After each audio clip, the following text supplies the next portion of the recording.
Ce matin, on va regarder des derniers messages. On commence une série de derniers messages. Qu'est-ce que c'est? Ça va être des derniers messages qu'on a reçus dans le Nouveau Testament. On va aller voir les lettres de Jean. Jean nous a écrit ces choses-là vers la fin de sa vie. Bien sûr, Jean, le fils de Zébédée, le disciple bien-aimé, le bien-aimé, l'apôtre de Jésus-Christ. Et la date ça nous est confirmé, ça, par Irénée, qui était là dans les années 100, vers la fin des années 100, qui confirmait bien que c'était bien l'apôtre Jean. Irénée avait pris ça de qui? De Polycarpe, qui était lui-même martyr, puis Polycarpe qui avait été au pied de l'apôtre Jean, qui avait été enseigné par Jean. Puis c'est lui, il déclare que l'Évangile a même été écrit à Éphèse. Puis celui-ci, l'épître qu'on va lire, nous fait comprendre que c'est après la Judée. Il fait plus référence à Jérusalem. Ça sera écrit en dehors, après la destruction du temple, puis aussi après le développement de certaines hérésies. Vous savez, l'Église a été confrontée à deux ennemis principaux au cours des 2000 ans. L'ennemi extérieur, tous ceux qui attaquent l'Église, tous ceux qui ne veulent pas que l'Église fonctionne comme Christ avait demandé et qui rejettent ça, qui abaissent ça, les persécutions, les inquisitions et tout ça, et de l'intérieur, la deuxième, de l'intérieur de l'Église. Et si vous regardez les lettres de Paul, les lettres de Jean, de Pierre, de Jude, de Jacques, ils en font toute référence à ça. Ils font référence à l'ennemi externe, extérieur à l'Église, puis ils font référence à l'ennemi intérieur de l'Église. C'est triste.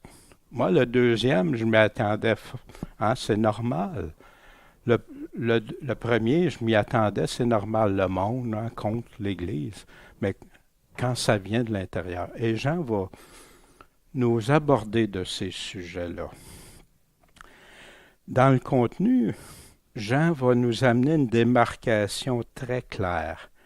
Il va nous démontrer le vrai chrétien et le prétendu chrétien, le faux chrétien.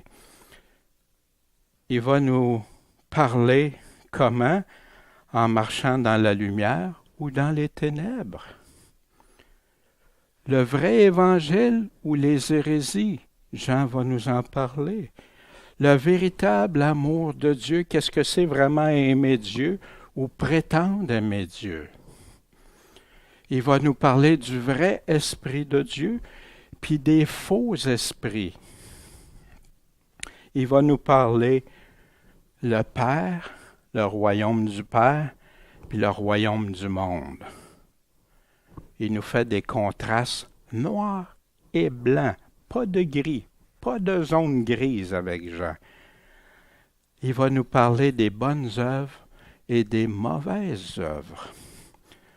Puis il va nous parler vers la fin de la véritable assurance. Quand les gens, les croyants, peuvent être en pleine assurance. Il nous donne des outils pour avoir le discernement. Il va nous donner les mêmes avertissements que Jésus. Vous allez voir ça, tous les parallèles, pas tous, mais on va avoir une partie des parallèles avec ce que Jésus avait enseigné. Jean n'enseigne pas rien de différent de Jésus. Jean va répéter des mêmes choses. Répéter, répéter, répéter. Mais il va l'amener avec une dimension toujours plus. Dans la simplicité, il n'y a rien de compliqué quand Jean parle. Il va mettre des contrastes en relief. Hein? La lumière, les ténèbres, la bonté, qu'est-ce que c'est, puis la méchanceté, etc. Il va nous parler de toutes sortes de choses. Puis il nous dit finalement la vraie assurance, comment être en véritable relation avec Jésus. Qu'est-ce que c'est la véritable relation? Avant de débuter, on va aller, ce matin, on va voir le chapitre 1, puis une partie du chapitre 2. Vous savez que les chapitres sont une très mauvaise mesure pour mesurer une lettre. Les chapitres sont là pour nous aider à se repérer plus rapidement, mais sans nécessairement couper au bon endroit. Ça fait que je vais débuter, puis je vais vous lire le premier chapitre, puis jusqu'au chapitre 2, les versets, vous allez voir, c'est pas long. Ce qui était dès le commencement, ce que nous avons entendu, ce qu'on a vu de nos yeux, ce qu'on a contemplé, que nos mains ont touché concernant la parole de vie. Et la vie a été manifestée. Nous l'avons vue, nous en rendons témoignage, et nous vous annonçons la vie éternelle qui était auprès du Père et qui nous a été manifestée. Ce que nous avons vu et entendu, nous vous l'annonçons à vous aussi, afin que vous aussi, vous soyez en communion avec nous. Or, notre communion est avec le Père et avec son Fils Jésus-Christ. Ceci, nous l'écrivons afin que notre joie soit complète. Voici le message que nous avons entendu de lui et que nous vous annonçons. Dieu est lumière, et il n'y a pas en lui de ténèbres. Si nous disons que nous sommes en communion avec lui, puis que nous marchions dans les ténèbres, nous mentons et nous ne pratiquons pas la vérité. Mais si nous marchons dans la lumière, comme il est lui-même dans la lumière, nous sommes en communion les uns avec les autres. Et le sang de Jésus, son Fils, nous purifie de tout péché. Et si nous disons que nous n'avons pas de péché, nous nous séduisons nous-mêmes, et la vérité n'est pas en nous. Si nous confessons nos péchés, il est fidèle et juste pour nous pardonner de nos péchés et nous purifier de toute injustice. Si nous disons que nous n'avons pas péché, nous le faisons menteur, et sa parole n'est pas en nous. Mes petits enfants, je vous écris ceci afin que vous ne péchiez pas, et que si quelqu'un a péché, nous avons un avocat auprès du Père, Jésus-Christ, le juste. Il est lui-même victime expiatoire pour nos péchés, non seulement pour les nôtres, mais aussi pour ceux du monde entier. À ceci, nous reconnaissons que nous l'avons connu, si nous gardons ses commandements.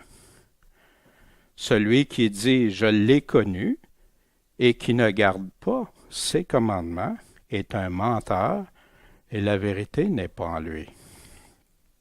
Mais celui qui garde sa parole, l'amour de Dieu est véritablement parfait en lui. À ceci, nous reconnaissons que nous sommes en lui. Celui qui déclare demeurer en lui doit marcher aussi comme lui, le Seigneur, a marché. Bien-aimés, ce n'est pas un commandement nouveau que je vous écris, mais un commandement ancien que vous avez eu depuis le début, depuis le commencement. Ce commandement ancien, c'est la parole que vous avez entendue. Et on va arrêter là pour la lecture. En passant, pour écouter, je vous recommande toujours, si vous avez sur MP3 l'Évangile, les lettres, comme là, la première lettre de Jean, vous savez, le premier chapitre, ça dure 1 minute et 20 secondes à peu près. La lettre au complet, environ 14 minutes. Dans l'auto, ça s'écoute très bien en se déplaçant. Puis juste l'entendre, la réentendre. Moi, je fais ça et j'aime ça. Ça me donne un ensemble, la lettre. Puis après ça, je l'étudie par section, par thème qu'il parle. Puis après ça, je relis tout ça ensemble, je la réécoute encore. Et c'est merveilleux, des fois, des choses que quand tu ne l'écoutes pas au complet, tu peux passer à côté. Maintenant, nous allons débuter l'étude qu'est-ce qu'il nous dit dans 1 Jean chapitre 1, verset 1? Ce qui était dès le commencement, ce que nous avons entendu, ce qu'on a vu de nos yeux, ce qu'on a contemplé et que nos mains ont touché, mais concernant la parole de vie. Ici, Jean va répéter des mêmes choses qu'il a décrites dans son évangile et dans les autres évangiles qui sont bien sûr similaires, remplis des mêmes enseignements, des enseignements de Jésus lui-même. Ici, vous vous souvenez quand il commence le début de l'évangile de Jean, au commencement était quoi? La parole. La parole était avec Dieu et la parole était Dieu. Elle était au commencement avec Dieu et toutes choses ont été faites par elle, cette parole-là. Et rien de ce qui a été fait n'a été fait sans elle. Dans Jean chapitre 1, versets 1 à 3. Et qui était cette parole? Mais Jésus-Christ, Jésus, la parole. On ne peut pas dissocier Jésus et la parole. Jean a vieilli. Jean savait que son départ approchait quand il a écrit ces choses-là. Sur quoi qu'il va mettre l'emphase pour ses derniers écrits? Il nous rappelle ici Jésus-Christ. Puis on va voir pourquoi il met tant d'emphase sur ce qu'il a vu, entendu, contemplé, touché. On va voir parce qu'il y a des hérésies qui avaient débuté. Mais avant, il y a d'autres exemples. Dans Jean 8, 58, Jésus leur dit en vérité, je vous le dis, avant qu'Abraham fût, moi je suis. C'est fort cette phrase-là. Il est en train de dire qui il était avant Abraham. Puis qu'est-ce qu'il a dit? Je suis. Quand on lui a demandé quel est ton nom, je suis. Dans l'Apocalypse aussi, que Jean a écrit, je suis l'alpha et l'oméga, dit le Seigneur, celui qui est, qui était, puis qui vient, le Tout-Puissant. Wow! Jésus lui-même affirme ça. Mais pourquoi c'est si important? Vous savez, dans ces époques-là commençait déjà ce qu'on appelle le gnosticisme. Qu'est-ce que c'est? Le gnosticisme, selon la définition ici de l'Encyclopédie universelle, c'est un ensemble des doctrines dualistes, qu'il y a deux, qui, durant les premiers siècles du christianisme, ont été rejetées comme hérétiques par l'Église. Des philosophes grecs et chrétiens orthodoxes reprochèrent au gnosticisme de prétendre atteindre au salut à la perfection sans effort moral, sans une véritable transformation de l'homme. Pour le gnosticisme est sauvé par nature. Ça, c'est la description du gnosticisme. La première fois que tout ça, c'est basé sur une approche mystique de la vérité, intuitive, subjective, personnelle. La première fois que ça a été utilisé, le gnosticisme, gnostique, gnos, qui veut dire connaissance. Pourquoi? Souvenez-vous, dans le jardin d'Éden, qu'est-ce qui s'est passé dans le jardin d'Éden avec Adam et Ève? Puis avec Ève au début, qu'Adam était à côté, que la parole nous dit, qu'est-ce qui est arrivé? Dieu a-t-il vraiment dit, le doute? Puis après ça, vous allez connaître des choses que Dieu n'a pas dit par sa parole. Vous allez connaître beaucoup plus. Vous allez avoir une connaissance. Wow, la séduction. Douter, puis même en venir à rejeter les paroles que Dieu avait dit à Adam et Ève. C'est ça que ça a fait. Pour une séduction, d'avoir une connaissance autre que celle qui vient de Dieu. Puis la Bible est remplie. Le malin rôde comme un lion rugissant, cherchant qui le dévorera. Dans ce cas-là, il a réussi à dévorer Adam et Ève, et on sait les conséquences que ça a eues. Il séduit ceux et celles qui sont en quête de révélation personnelle, au-delà des paroles de Dieu, au-delà de ce que le Seigneur. Pour ça qu'il nous dit d'examiner tout. Hein? On l'a aussi en 1 Thessaloniciens, Paul le dit. Et ça provient de l'Encyclopédie universelle 1970, page 787 pour la définition gnosticisme ici. Le gnosticisme vient du mot grec gnosis, qui signifie savoir. Les gnostiques déclarent posséder une connaissance supérieure ne provenant pas de la Bible, mais acquise d'une quelconque forme d'existence mystique dans des sphères élevées. Ils se considèrent comme une classe privilégiée, élevée au-dessus des autres par leur connaissance de Dieu supérieure et plus profonde que ceux qui croient juste aux paroles du Seigneur.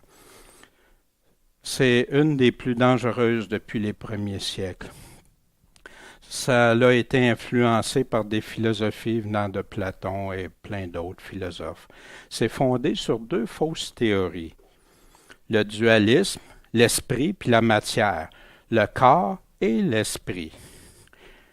Fait que c'est ça qui les a amenés à dire, à affirmer que Jésus est apparu pour les gnostiques chrétiens, à déclarer que Jésus peut être apparu seulement en esprit. Il ne peut pas être venu avec son vrai corps parce que sans ça, le corps c'est de la corruption, mais l'esprit c'est divin. Fait que Jésus pour eux ne pouvait pas être venu en chair. Ça vous rappelle-tu des passages pourquoi il dit venu en chair et tout ça? Jean est en train d'alerter les chrétiens ici. Le corps, la matière est mauvaise, donc le corps est donc intrinsèquement mauvais, puis il peut faire que juste des mauvaises choses. De là que plusieurs croient qu'il peut faire juste des mauvaises œuvres, alors que le Seigneur nous invite à faire des bonnes œuvres. L'esprit, lui, est bon. Fait que le résultat, ce que ça les a amenés à penser pour plusieurs de ces sectes-là, c'est tout ce qui se fait dans le corps, c'est mauvais. Donc, même le péché le plus grave ou le plus choquant n'est pas vraiment important puisque la vie réelle existe seulement dans le royaume de l'esprit. Réalisez-vous ce que ça traduit, ça? Fait que ma chair, je ne serais jamais capable. Hein? Puis il s'inspire de certains écrits de Paul pour venir appuyer ça. Sauf qu'ils sortent Paul de son contexte pour en venir appuyer ça. Et on va le voir. Croyez-moi pas sur parole. Ces personnes-là, Thérèse d'Avila, vous vous souvenez ce qu'on a vu récemment? Hein? On regardait différentes approches. Thérèse d'Avila croyait ça. On avait vu Ellen White croyait ces choses-là.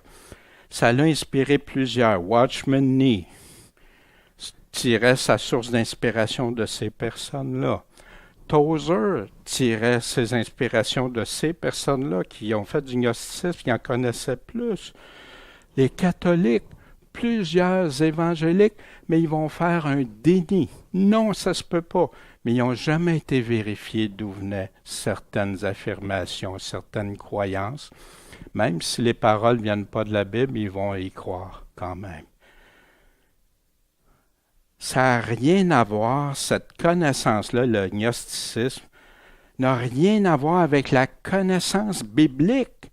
Au contraire, la connaissance biblique va te montrer ces erreurs-là si tu restes attaché juste à ce que Jésus a dit.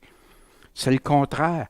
La connaissance enfle. Hein? Quel beau verset pour détruire la connaissance biblique. Mais de quoi Paul parlait? De ceux qui mangent des aliments puis qui blessent les autres, qui peuvent amener à les faire chuter dans leur foi. C'est de ça. Ailleurs, il nous parle toujours qu'on grandisse dans la connaissance, toujours. C'est elle, cette connaissance biblique-là qui va te protéger des séductions et des mensonges. Fait que le malin ne veut rien d'autre que te désintéresser de la vraie connaissance de Dieu. Paul disait aux Colossiens, prenez garde que juste certains vous séduisent, que personne ne vous séduise par la philosophie et de vaines tromperies, des tromperies qui mènent à rien, sauf l'erreur et probablement la perdition pour plusieurs, selon la tradition des hommes et non selon les rudiments du monde. Et selon les rudiments du monde, et non selon Christ. Excusez-moi, j'ai sauté d'une...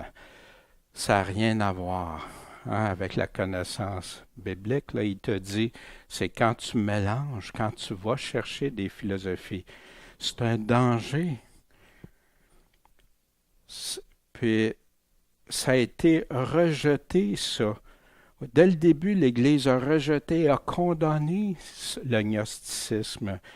Irénée l'a confirmé, il a confirmé tout ça encore en 170. Ils ont pris haut et fort contre ça. Pourtant, ça n'a pas empêché des grandes influences des philosophes grecs sur Augustin et sur plusieurs. C'est triste. Pourtant, ils savaient, c'était biblique. Irénée rejette tous leurs nouveaux évangiles. Vous savez, les nouveaux évangiles de Thomas, ils disent qu'ils ont découvert, que c'était caché. Non, non, tout ça, il les a tout dénoncés. On a tout ça dès le 2e siècle.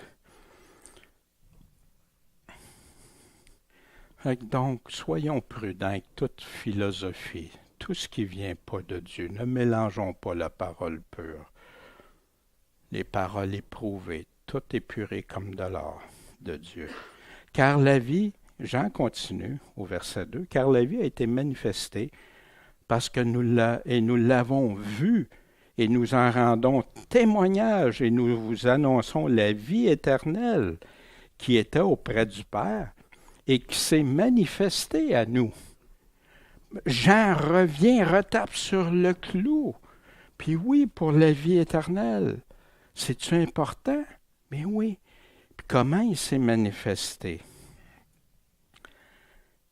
En 1 Timothée 3,16. Et sans contredire, le mystère de la piété est grand. C'est quoi? Savoir, pour le connaître, le mystère, que Dieu a été manifesté en chair. Malheureusement, il y a des nouvelles versions bibliques qui ont enlevé le mot Dieu et qui ont remplacé ça par celui, alors que c'est le numéro Strong 2316, qui partout, ces mêmes versions bibliques vont mettre le mot Dieu partout ailleurs, sauf là. Essaie de convaincre un témoin de Jéhovah avec celui au lieu de Dieu. Justifié en esprit, vu des anges, prêché aux gentils, cru dans le monde et élevé dans la gloire.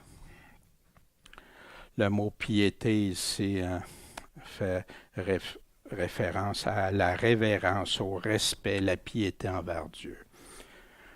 Et c'est très important et déterminant contre les hérésies que le gnosticisme a amené. Jean va continuer à le dénoncer plus loin. Puis vous savez, suite au verset de 1 Timothée 3,16, qu'est-ce qui vient tout de suite après? Or, l'Esprit dit expressément qu'au dernier temps, quelques-uns se révolteront ou détourneront de la foi, s'adonnant des esprits séducteurs pour aux doctrines de démons. Il parle à l'Église, enseignant des mensonges, etc. Puis leur conscience qui est cauterisée. Quand même, tu essaies de leur expliquer, de leur dire, ils vont le rejeter. Dans 1 Pierre, qui nous parle de la manifestation, 1 Pierre 1,17, « Et si vous invoquez comme Père celui qui, sans considération de personne, sans faire exception à n'importe qui, juge chacun selon quoi? Ses œuvres. » Jésus il dit que c'est selon les œuvres qui reconnaît les 7 églises. Conduisez-vous insouciamment pendant le temps de votre séjour sur terre. Non, avec crainte. Vous savez en effet que ce n'est pas par des choses périssables, de l'argent ou de l'or, que vous avez été racheté de la vaine manière de vivre que vous aviez hérité de vos pères. C'est pas par ça que vous avez été racheté, là. Vous avez été racheté par le sang précieux de Christ, comme d'un agneau sans défaut et sans tache. Il a été désigné d'avance, avant la fondation du monde, et manifesté à la fin des temps à cause de vous, à cause de nous.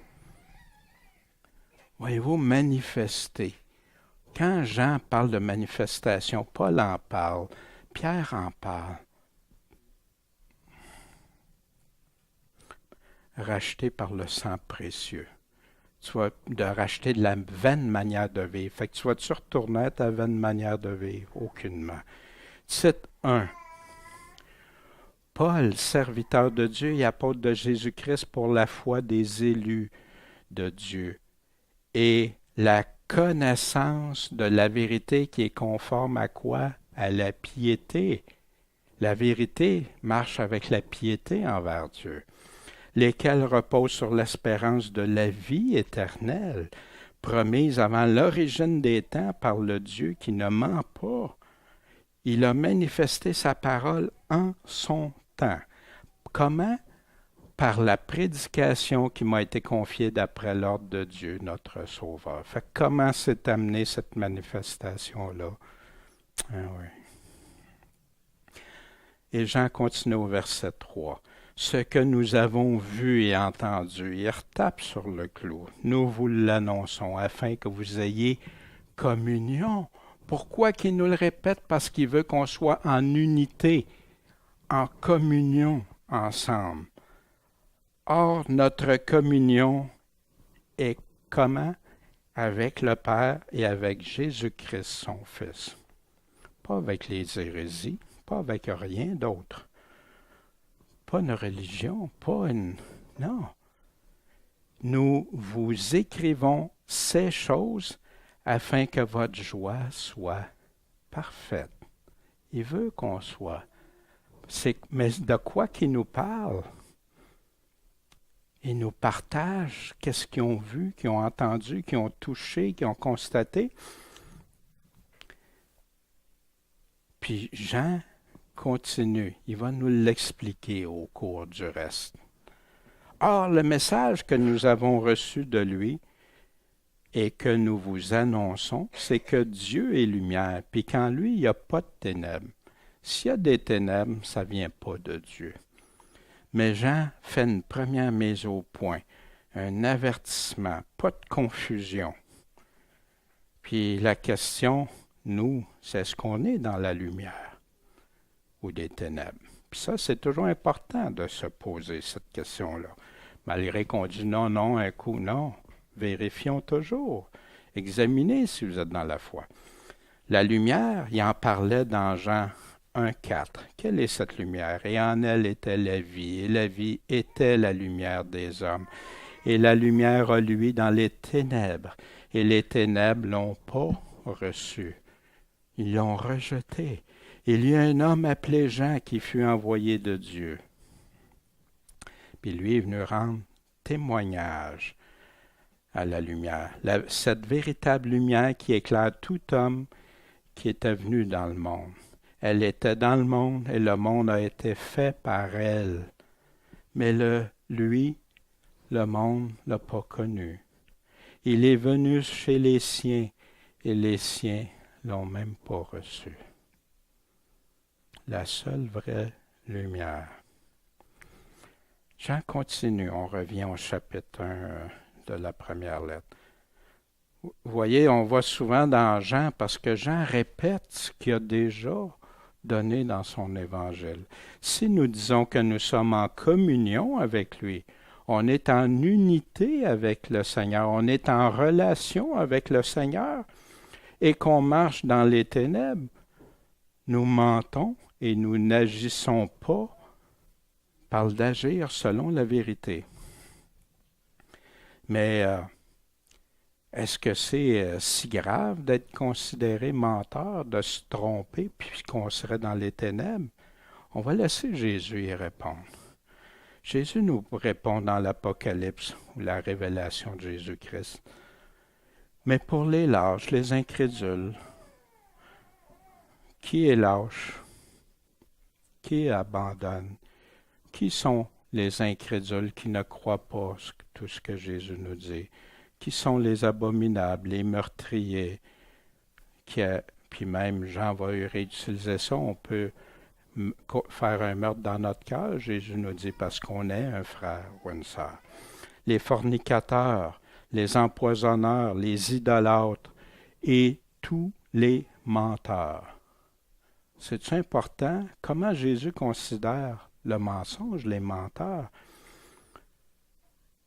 Leur part est dans l'étang ardent de feu et de soufre. C'est là la seconde mort. C'est là le lac de feu, qui est souvent mélangé avec le séjour des morts, ou parfois qu'on appelle enfer, qu'on a pris deux mots, puis on a fait la même signification. Il y a trois mots quand on parle souvent du mot enfer. Et il faut aller, on regardera ça un autre tantôt. Mais les chiens, les empoisonneurs, les fornicateurs, les meurtriers, les idolâtres, et quiconque aime et commet la fausseté, qu'est-ce qui va leur arriver? Ils vont être laissés dehors. C'est ce que Jésus a averti au travers de son évangile. Il répète ici, à la toute fin de la dernière lettre qu'on a eue, l'Apocalypse. La toute dernière. Mais si nous marchons dans la lumière, comme il est lui-même dans la lumière, nous sommes en communion les uns les autres et le sang de son Fils, Jésus-Christ, nous purifie de tout péché. Fait qu'ici, Jean continue à développer la différence entre les ténèbres et la lumière. Vous vous souvenez des contrastes, hein?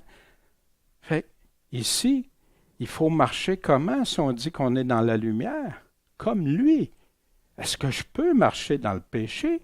Est-ce que je peux marcher dans l'erreur, dans le mensonge? Non, il nous le dit. Si tu marches dans la lumière, c'est comme ça. Puis où d'autre que sa parole qu'on peut trouver tout ça?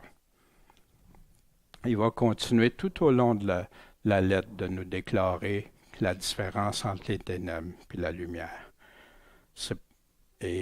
Si nous disons, voici un des éléments qui va attirer notre attention. Si on dit qu'on n'a pas de péché, on se séduit nous-mêmes, puis la vérité n'est pas en nous. Moi, je pêche pas, j'ai jamais péché. Wow! Tu es en train de traiter Dieu de menteur, tu es en train de mépriser ce que Jésus a fait à la croix. Puis quand tu es converti, tu n'es pas là pour vivre dans le péché, mais tu sais que, je ne sais pas si c'est arrivé juste à moi, mais j'ai retombé. Encore la semaine dernière, il m'est arrivé quelque chose, j'ai été confronté à ça, puis après j'ai réalisé, Seigneur, pourquoi j'ai dit ça devant quelqu'un pour réaliser après que c'était aller au profond de moi, puis c'était mon orgueil qui m'avait fait parler comme ça. Seigneur, pensez-vous que je me sentais bien? Comment vous pensez que je me sentais? Seigneur, ma chair a repris le dessus. Là, la chair, pas pour faire des bonnes œuvres, pour faire une mauvaise œuvre, Seigneur. Pardonne-moi. Puis ça n'a pas pris, ça s'est pas réglé tout de suite. J'ai eu, puis Seigneur, fais-moi haïr ça, cet orgueil-là, comme toi t'as haï mon orgueil. Rends-moi docile à toi.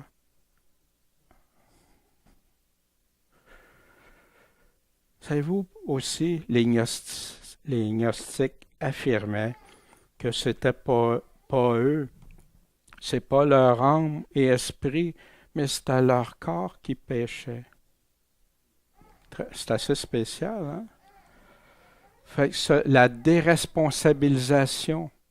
Moi, là, ce que j'ai fait, là, C'est moi. C'est moi qui l'a fait. J'ai tombé dans ce piège-là. Mais je peux te dire, mais c'est pas moi.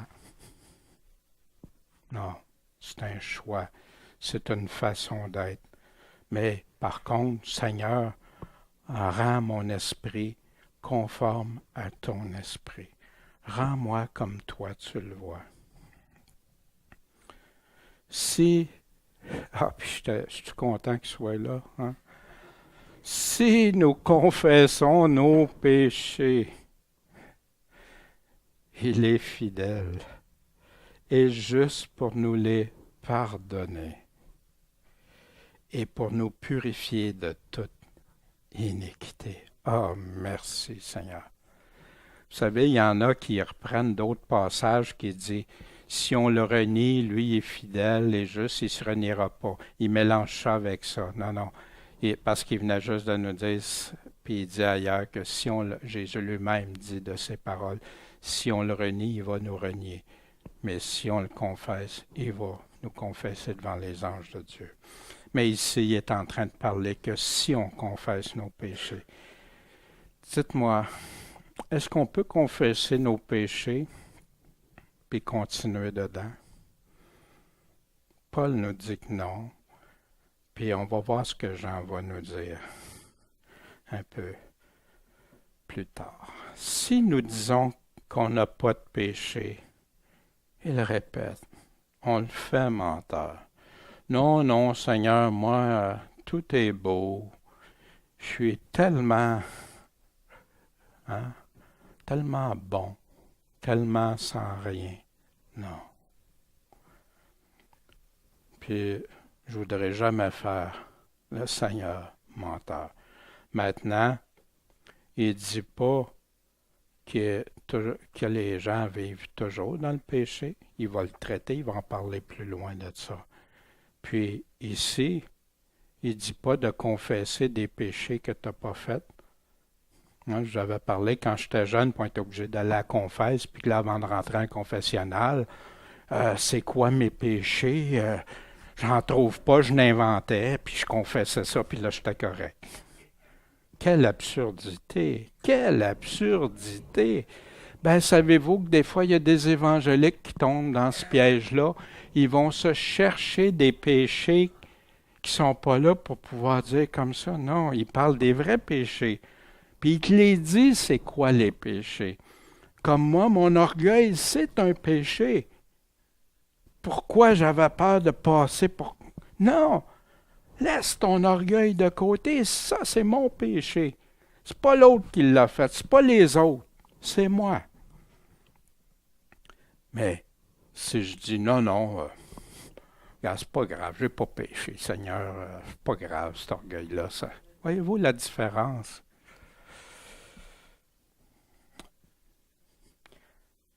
Dans 1 Jean chapitre 3, verset 6.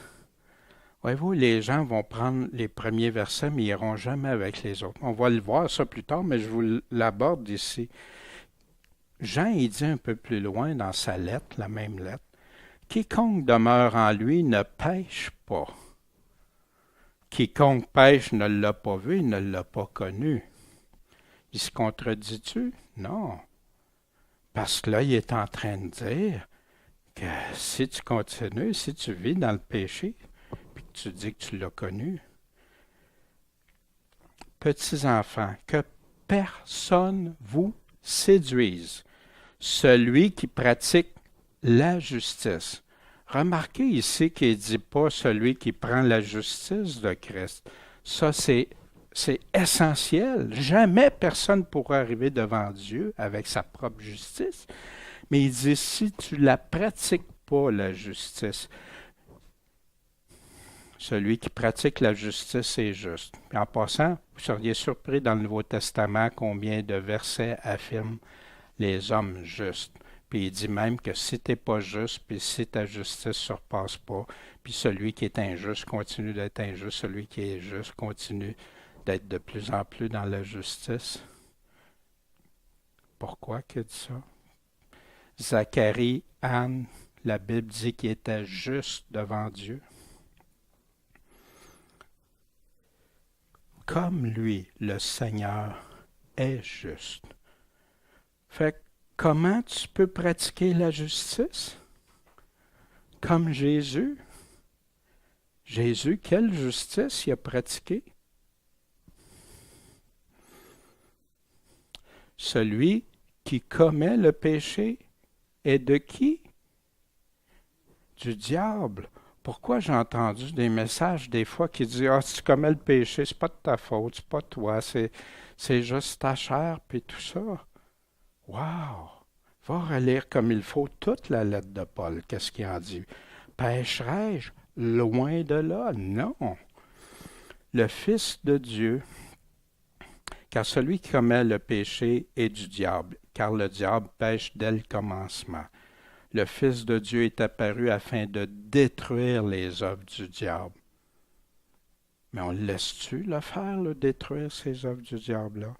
Péché, c'est quoi? Ça égale obéir au diable. C'est ça que c'est. Comment je peux dire que je peux continuer à pécher?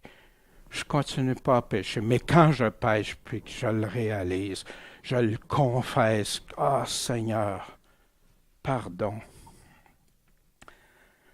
Mais d'où il a pris ça, Jean, cet enseignement-là, que ça vient du diable?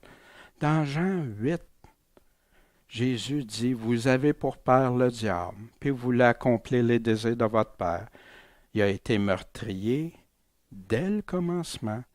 Il ne s'est pas tenu dans quoi? Dans la vérité, parce que la vérité n'est pas en lui. Lorsqu'il profère le mensonge, ses paroles viennent de lui-même, car il est menteur et le père du mensonge. Mais vous remarquez, à toutes les fois que Satan parle, il y a toujours de la vérité dedans. Quand il a parlé à Ève, c'était pas juste du mensonge. Quand il avait été voir Jésus, c'était pas juste du mensonge. Il disait quoi? Il disait des parties de vérité tordues. C'est ça qu'il fait. Le père du mensonge, c'est un menteur, le père du mensonge. Il va tourner ce qui est vérité, il va le détourner de façon ce qui apparaisse. Pour ça qu'il dit, il se déguise en ange de lumière, que ça ait l'air vrai, beau, des loups ravissants. Puis que Jésus continue.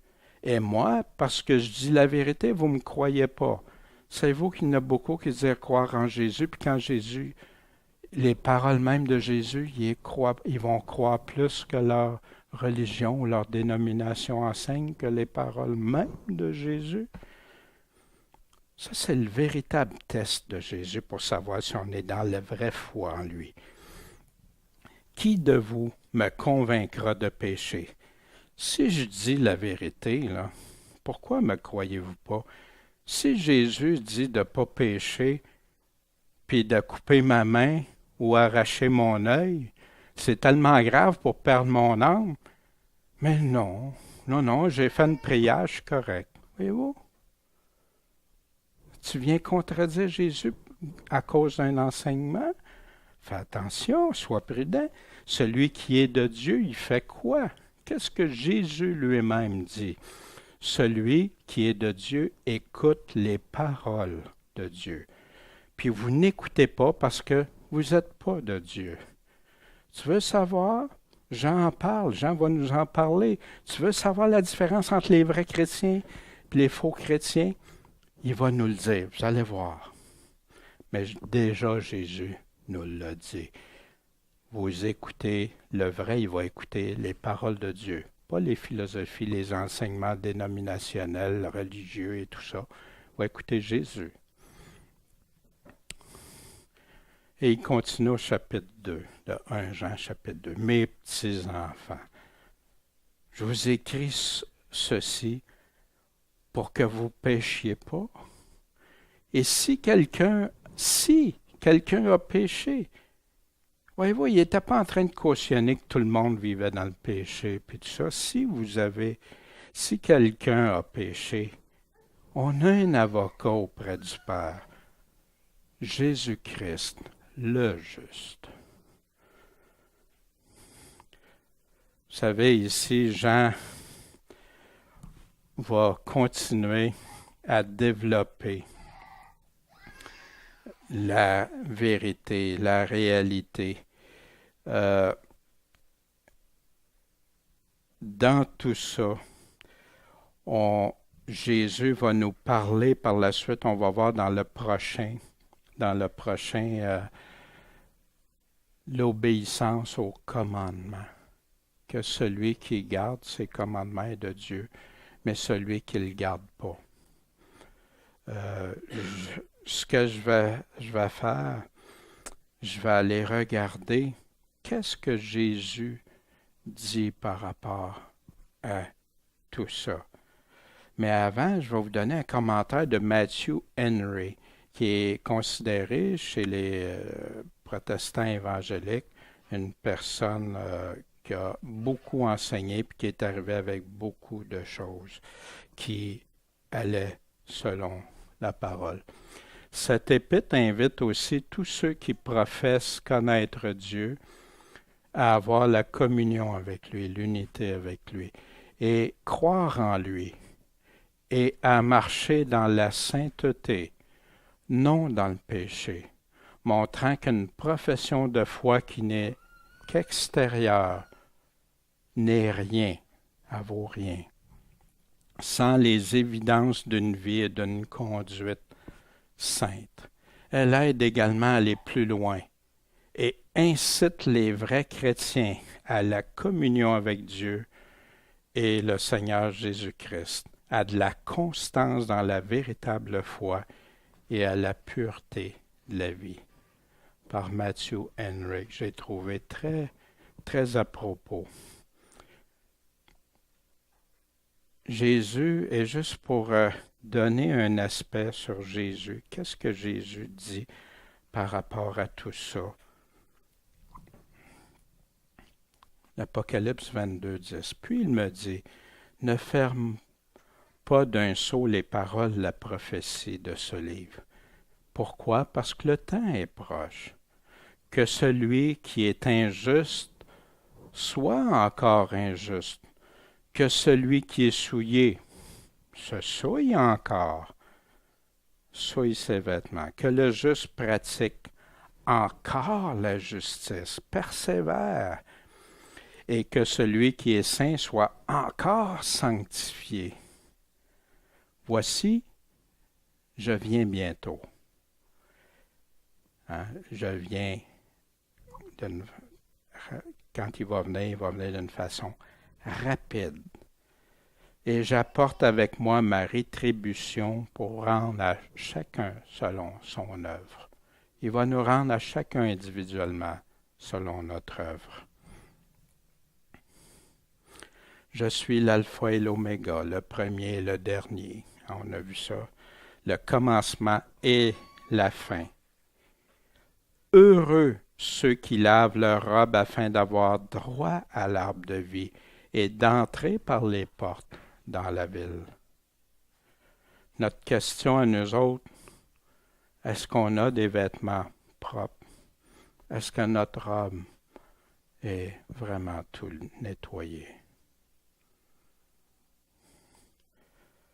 Mais il continue. Dehors les chiens, les magiciens, les débauchés, les meurtriers, les idolâtres, et quiconque aime et pratique le mensonge.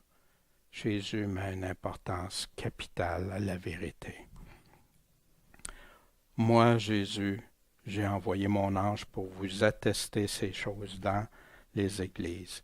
Je suis le rejeton et la postérité de David, l'étoile brillante du matin. Puis, en conclusion, la vérité, est-ce que c'est une option ou secondaire selon ce que l'apôtre Jean nous a dit, selon ce que Jésus nous a dit? Sa doctrine est une option. Vois-tu le mensonge aussi grave que Jésus le voit?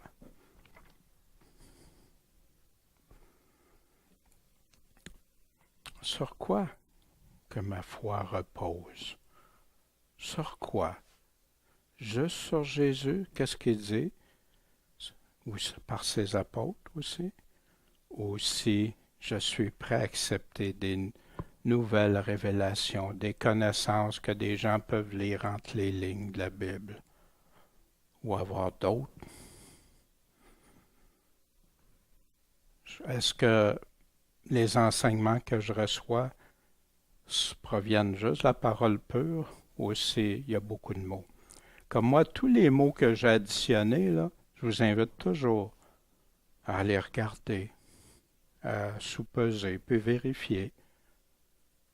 J'ai une responsabilité. Moi, c'est sûr que je fais le maximum de recherche avant, parce que je dois avoir à répondre devant Dieu de mes paroles. Mais chacun, on a cette responsabilité-là. Ça prend juste un peu de levain, voyez-vous? Sur quoi repose? Sur de la séduction ou de la vérité? La lumière ou les ténèbres? Crois-tu, comme Jean, que pour être un vrai chrétien, on doit impérativement obéir à tous les commandements de Jésus? On va le voir la semaine prochaine. On va aborder ça. Vous allez voir qu'est-ce qu'il en dit. Puis crois-tu à sa fidélité et à sa justice?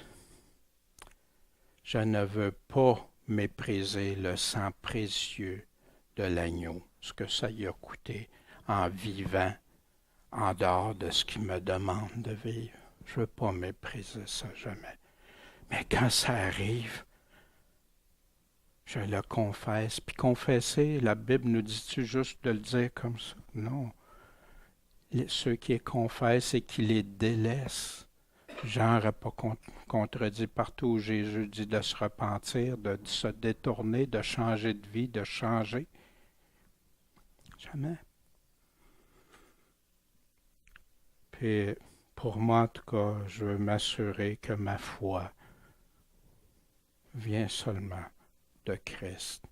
Puis je sais que pour vous aussi, c'est la même chose. Puis ça m'encourage dans un temps où tu vois tellement de choses sortir, puis que les gens, sans révérence seulement à Dieu, à respecter strictement ce que Dieu a dit, sont prêts à aller dans toutes sortes de directions et diluer l'évangile du Seigneur, le modifier, le tordre, envoyer des gens à la perdition au lieu de les envoyer au salut de Christ, à marcher avec lui, comme lui. C'est ce qu'il nous disait tantôt, marcher comme lui. Jésus, est-ce qu'il marchait dans le mensonge? Jamais. Puis quand il découvrait, il allait découvrir les mensonges. Les apôtres ont fait exactement la même chose, même ils nommaient pour la plupart du temps les auteurs qui amenaient des mensonges. Jean ici ne les a pas nommés, on va regarder ça. Il y en a tellement. Paul priait pendant 3 ans. Il avertissait l'Église d'Éphèse avant que Jean y aille plus tard, qu'il y aurait des séducteurs qui pleuraient pour ça, puis qui savaient qu'il y avait des loups ravissants qui entreraient. Quelle tristesse! Ennemi extérieur, ennemi interne. Ne faisons jamais partie de ces ennemis-là et ne suivons jamais des ennemis comme ça, mais suivons notre ami, le seul ami fidèle et tendre et juste, Jésus-Christ. Bon Père Céleste, merci ce matin pour ta parole. En qui d'autre on pourra aller te voir? Seigneur, aide-nous à marcher dans tes voies, dans ta justice, à reconnaître quand on est en tort, Seigneur, quand on a péché, quand on n'est pas dans la vérité. Aide-nous, Seigneur. C'est pour toi qu'on vit. Quand on s'est converti à toi, tu as dit, Seigneur, prends ma vie. Fais-en ce que tu veux, Seigneur. Et je sais que tu ne veux pas que je vive dans le péché. Je sais que tu ne veux pas que je vive dans l'erreur. Je sais que tu veux que je te sois du sel, Seigneur. Un bon sel qui ne perd pas sa saveur. Garde-nous, garde-nous. Je t'en supplie avec mes frères et mes sœurs, puis qu'un jour tu puisses nous dire à chacun d'entre nous, bon et fidèle serviteur. Ah, Seigneur, accorde-nous cette faveur. Fais qu'on veille et qu'on prie jusqu'à ton retour, Seigneur. En ton saint nom. Amen.